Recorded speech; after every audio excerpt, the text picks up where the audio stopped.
नमस्कार दोस्तों, एक बार फिर स्वागत है आपका आपके अपने चैनल लय उमंग में। तो आज हम इस वीडियो के माध्यम से बात करने वाले हैं अभी हाल ही में डीआरडीओ ने एक नई भर्ती का नोटिफिकेशन जारी किया है, जिसके अंतर्गत अगर बात करें तो आपसे टोटल 1061 पदों के लिए भी ऑनलाइन आवेदन अब आमंत्रित किए गए हैं। और वो किस चीज के हैं? DRDO CEPTAM 10 admin and allied vacancy 2022 का आपका नोटिफिकेशन है वो जारी कर दिया गया है, जिसके अंतर्गत अगर बात करें तो बहुत सारे पदों पर आपसे ऑनलाइन आवेदन वो आमंत्रित किए गए हैं। तो इस वीडियो के माध्यम से हम डिस्कस करने वाले हैं कि DRDO CEPTAM 10 double A का आपका सिलेक्शन प्रोसेस क्या रहेगा। DRDO CEP TM 10 admin and allied vacancy 2022 के लिए आपका इसका एग्जाम पैटर्न क्या होगा। डीआरडीओ ए एंड ए का आपका सिलेबस क्या रहेगा। डीआरडीओ सीईपी टीएम 10 का आपका जो वेतन है वो क्या रहेगा। और भी बहुत सारी बातें जो आपके मन में DRDO CEPTAM 10 admin and allied online application form 2022 के बारे में जितने भी आपके डाउट बने सारे डाउट इस वीडियो के माध्यम से हम डिस्कस करने वाले हैं। अगर आपके मन में कोई डाउट रह जाता है, आपको कोई चीज समझ में नहीं आती है, तो आपको इसी वीडियो के डिस्क्रिप्शन में लिंक मिल जाएगा, आप उस पर क्लिक करके सारी जानकारी देख पाओगे। इसके अलावा अगर आपको कोई भी चीज समझ में नहीं आती है, फिर भी आपका कोई डाउट रह जाता हो, तो आप नीचे दिए गए कमेंट बॉक्स में कमेंट करके पूछ सकते हैं, आपकी तुरंत सहायता की जाएगी। तो चलिए शुरू करते हैं आज की जानकारी को। जानकारी किस चीज के बारे में है? डीआरडीओ सीईपीटीएम ए एंड ए भर्ती 2022 का नोटिफिकेशन आपका जारी कर दिया गया है। रक्षा अनुसंधान एवं विकास संगठन डीआरडीओ के द्वारा सीईपीटीएम 10 एडमिन एंड अलाइड भर्ती के तहत विभिन्न पदों की भर्ती के लिए एक अधिसूचना जारी की है। इस अधिसूचना के अनुसार डीआरडीओ ने junior translation officer, stenographer, store assistant, administrative assistant तथा अन्य 1061 पदों पर भर्ती के लिए आपसे ऑनलाइन आवेदन है वो मांगे गए हैं। योग्य और इच्छुक उम्मीदवार 7 नवंबर 2022 से 7 दिसंबर 2022 तक अधिकारी वेबसाइट के माध्यम से DRDO CEPTAM 10 admin and allied भर्ती 2022 के लिए आवेदन कर सकते हैं। यहाँ हम DRDO CEPTAM 10 A and A vacancy 2022 के अन्य विवरण, जैसे कि इसके लिए आयु सीमा क्या होगी, शैक्षणिक योग्यता क्या रहेगी, सिलेक्शन प्रोसेस क्या होगा, आवेदन शुल्क क्या होगा, इसका एग्जाम पैटर्न क्या होगा, इसका सिलेबस क्या रहेगा और इसके लिए आवेदन कैसे करें आदि के बारे में विस्तृत रूप से चर्चा करेंगे। चलिए बात कर लेते हैं अब वैकेंसी डिटेल के बारे में। तो DRDO CEPTAM 10 A and A vacancy detail के बारे में अगर अपन बात करें तो स्टेनोग्राफर ग्रेड फर्स्ट की अगर बात करें तो 215 पोस्ट है। जूनियर ट्रांसलेशन ऑफिसर की अगर बात करें जेटीओ की तो 33 पोस्ट है। स्टेनोग्राफर ग्रेड सेकंड की अगर बात करें तो 123 पोस्ट है। एडमिनिस्ट्रेटिव असिस्टेंट की 250 पोस्ट है। एडमिनिस्ट्रेटिव असिस्टेंट हिंदी की 12 पोस्ट है। स्टोर असिस्टेंट की 134 पोस्ट है। स्टोर असिस्टेंट हिंदी की 4 पोस्ट है। सिक्योरिटी असिस्टेंट की 41 पोस्ट है। व्हीकल ऑपरेटर की 145 पोस्ट है। फायर इंजन ड्राइवर की 18 पोस्ट है और फायरमैन की 86 पोस्ट है। इस तरह से टोटल अगर बात करें तो आपसे 1061 पदों के लिए भी ऑनलाइन आवेदन आमंत्रित किए गए हैं। अब बात करते हैं इन पदों के लिए आपकी शैक्षणिक योग्यता क्या रखी गई है। शैक्षणिक योग्यता के बारे में अगर बात करें तो पोस्ट कोड आपका 301 है, वो जूनियर ट्रांसलेशन ऑफिसर की पोस्ट है, जिसके लिए अगर बात करें तो आपको किसी मान्यता प्राप्त विश्वविद्यालय से आपको बैचलर डिग्री किया होना चाहिए और आपको एक विषय होना चाहिए आपके पास हिंदी या फिर अंग्रेजी के साथ अंग्रेजी या हिंदी में मास्टर डिग्री, या फिर डिग्री स्तर पर अनिवार्य विषय के रूप में हिंदी और अंग्रेजी के साथ किसी भी एक विषय में आपके पास मास्टर डिग्री होना जरूरी है। अगर बात करें पोस्ट कोड 0401 के बारे में तो स्टेनोग्राफर ग्रेड फर्स्ट की पोस्ट आपकी, जो अंग्रेजी टाइपिंग इसमें आपकी क्या मांगी गई है। किसी में मान्यता प्राप्त विश्वविद्यालय से आपको क्या ग्रेजुएशन की डिग्री होना जरूरी है। डिक्टेशन आपकी 10 मिनट में 100 शब्द प्रति मिनट होना चाहिए और ट्रांसक्रिप्शन अंग्रेजी की अगर बात करें 40 वर्ड प्रति मिनट आपका कैश में मांगा गया है। इसमें अगर बात करें तो आपकी 40 वर्ड पर मिनट आपकी क्या ट्रांसक्रिप्शन अंग्रेजी में होनी जरूरी है। चलिए बात कर लेते हैं पोस्ट कोड 501 के बारे में, जो स्टेनोग्राफर ग्रेड सेकंड की अंग्रेजी टाइपिंग की। इसमें आपको क्या है डिग्री होनी चाहिए आपके पास, ग्रेजुएशन 12वीं पास होना चाहिए और साथ में आपको क्या है डिक्टेशन आपकी 10 मिनट होनी चाहिए 80 शब्द प्रति मिनट के हिसाब से और ट्रांसक्रिप्शन अंग्रेजी में 500 शब्द वो प्रति मिनट आपसे मांगा गया है। अब बात करते हैं पोस्ट कोड 601 के बारे में। तो एडमिनिस्ट्रेटिव असिस्टेंट ए की अगर बात करें तो भारत में किसी भी मान्यता प्राप्त बोर्ड से 12वीं कक्षा आपको पास होना चाहिए और अंग्रेजी टाइपिंग आपकी 35 शब्द प्रति मिनट होना जरूरी है। अगर बात करें पोस्ट कोड 602 के बारे में, तो एडमिनिस्ट्रेटिव असिस्टेंट ए हिंदी टाइपिंग की अगर बात करें तो आपको 12वीं कक्षा पास होना जरूरी है। हिंदी टाइपिंग आपकी 30 वर्ड प्रति मिनट आपकी होनी जरूरी है। बात करें स्टोर असिस्टेंट ए के बारे में, जो पोस्ट कोड 701 के अंतर्गत अंग्रेजी टाइपिंग में, तो भारत में किसी भी मान्यता प्राप्त शिक्षा बोर्ड से 12वीं कक्षा पास और आपकी अंग्रेजी में 35 शब्द प्रति मिनट की गति से आपकी क्या है टाइपिंग स्पीड होना जरूरी है। पोस्ट कोड 702 के अंतर्गत स्टोर असिस्टेंट ग्रेड 1 में अगर बात करें तो हिंदी टाइपिंग में तो आपकी 12वीं पास होना चाहिए और हिंदी टाइपिंग आपकी 30 वर्ड प्रति मिनट होना जरूरी है। सिक्योरिटी असिस्टेंट ए की अगर बात करें तो आपको किसी भी 12वीं कक्षा पास होना चाहिए किसी भी मान्यता प्राप्त बोर्ड से और आपको क्या पूर्व सैनिक होना चाहिए। व्हीकल ऑपरेटर ए की अगर बात करें तो आपको 10वीं कक्षा पास और 3 साल का आपके पास क्या वैध लाइसेंस होना चाहिए और 3 साल का एक्सपीरियंस होना जरूरी है। पोस्ट कोड 901 है इसके अंतर्गत। अगर बात करें 1001 के अंतर्गत फायर इंजन ड्राइवर ए की, तो आपको 10वीं पास और आपके पास ड्राइविंग लाइसेंस होना जरूरी है। फायरमैन भी क्या आपको किसी मान्यता प्राप्त शिक्षा बोर्ड से 10वीं कक्षा पास होना चाहिए। ये हो गई आपकी शैक्षणिक योग्यता। अब बात करते हैं आपकी एज लिमिट के बारे में। एज लिमिट के बारे में अगर अपन बात करें तो स्टेनोग्राफर ग्रेड फर्स्ट में आपकी क्या 30 साल से आपको ज्यादा उम्र नहीं होनी चाहिए। जेटीओ की अगर बात करें तो 30 साल से ज्यादा आपकी उम्र नहीं होनी चाहिए। स्टेनोग्राफर ग्रेड सेकंड की अगर बात करें तो 18 से 27 वर्ष आपकी उम्र हो सकती है। एडमिनिस्ट्रेटिव असिस्टेंट 18 से 27, स्टोर असिस्टेंट 18 से 27, सिक्योरिटी असिस्टेंट 18 से 27, व्हीकल ऑपरेटर आपकी 27 साल से ज्यादा उम्र नहीं होनी चाहिए। फायर इंजन ड्राइवर 18 से 27 और फायरमैन 18 से 27 आपकी उम्र है वो होनी चाहिए। बात कर लेते हैं इंपोर्टेंट डेट के बारे में।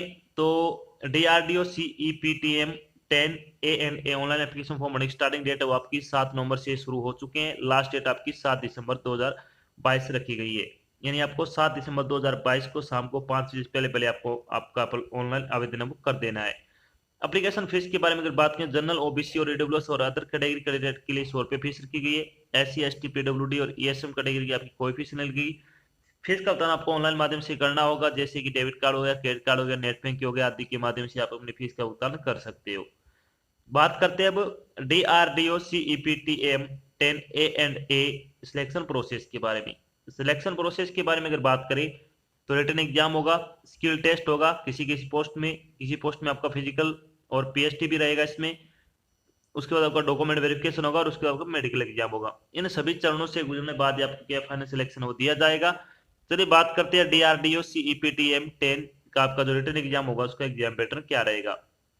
तो DRDO junior translation officer JTO का एग्जाम पैटर्न क्या रहने वाला है इसमें आपका हिंदी और इंग्लिश के 40 क्वेश्चन आएंगे, 40 नंबर के होंगे, टोटल 80 नंबर का होगा आपका ऑब्जेक्टिव टाइप का पेपर। उसके बाद आपका डिस्क्रिप्टिव टाइप का होगा जो कि आपका ट्रांसलेशन और SCS से संबंधित होगा, 200 नंबर का रहेगा। चलिए थोड़ी बात करते हैं पेपर के बारे में। तो पेपर आपका MCQ टाइप का रहेगा, जो पार्ट ए होगा। पार्ट बी आपका डिस्क्रिप्टिव टाइप का होगा। गलत उत्तर के लिए कोई नेगेटिव मार्किंग नहीं है। प्रश्न पत्र को हल करने के लिए 60 मिनट का समय दिया जाएगा। लिखित परीक्षा द्विभाषी यानी अंग्रेजी और हिंदी में आयोजित की जाएगी। 60 मिनट आपको ऑब्जेक्टिव टाइप का पेपर होगा उसके लिए दिया जाएगा और 120 मिनट का इसमें आपको रिटन एग्जाम जो आपका पेन पेपर बेस होगा उसके लिए दिया जाएगा। चलिए बात करते हैं JTO के अलावा जो सारी पोस्ट है उसके लिए आपका एग्जाम पैटर्न क्या होगा। उसमें अगर बात करें तो उसमें क्वांटिटेटिव एप्टीट्यूड से संबंधित क्वेश्चन आएंगे, जीके, रीजनिंग और एबिलिटी और इंग्लिश के क्वेश्चन आपसे 75 क्वेश्चन आएंगे 75 नंबर की, और आपको 60 मिनट का समय दिया जाएगा। चलिए थोड़ी बात करते हैं पेपर के बारे में। तो पेपर आपका MCQ होगा, कोई नेगेटिव मार्किंग नहीं होगी। पेपर को हल करने के लिए 60 मिनट का समय दिया जाएगा। लिखित परीक्षा द्विभाषी अंग्रेजी और हिंदी में आयोजित की जाएगी। अब बात कर लेते हैं कि DRDO A&A का आपका सिलेबस क्या रहने वाला है। सिलेबस के बारे में अगर अपन बात करें तो जीके का सिलेबस क्या रहेगा, इसमें आएगी करंट अफेयर आ जाएगी, major financial and economic news, budget and 5 year plan, sports, book and author, award and honour, science innovation and discoveries, abbreviation, important day and date, international और नेशनल ऑर्गेनाइजेशन से संबंधित आपके क्वेश्चन पूछे जाएंगे। सबसे ज्यादा आपको करंट जीके पे सबसे ज्यादा फोकस करना है, क्योंकि करंट जीके के आपसे सबसे ज्यादा क्वेश्चन पूछे जाएंगे। आप बात करते हैं रीजनिंग का। तो रीजनिंग में क्या क्या आएगा आपका, number series, coding decoding, non verbal series, analogy, alphabet series, decision making, number ranking, clock and calendars, directions, cube and dice, arithmetical reasoning, word lesson, mirror image और एम्बेडेड फिगर से संबंधित आप एक क्वेश्चन पूछे जाएगी। न्यूमेरिकल एबिलिटी में क्या क्या आएगा, इसमें आ जाएगा number system, percentage, decimal fraction, profit and loss, simplification, problem on age, time and work, average, ratio and proportion, time and distance, HCF and LCM, mixed and alligation, simple and compound interest और DI से संबंधित आपके question पूछे जाएंगे।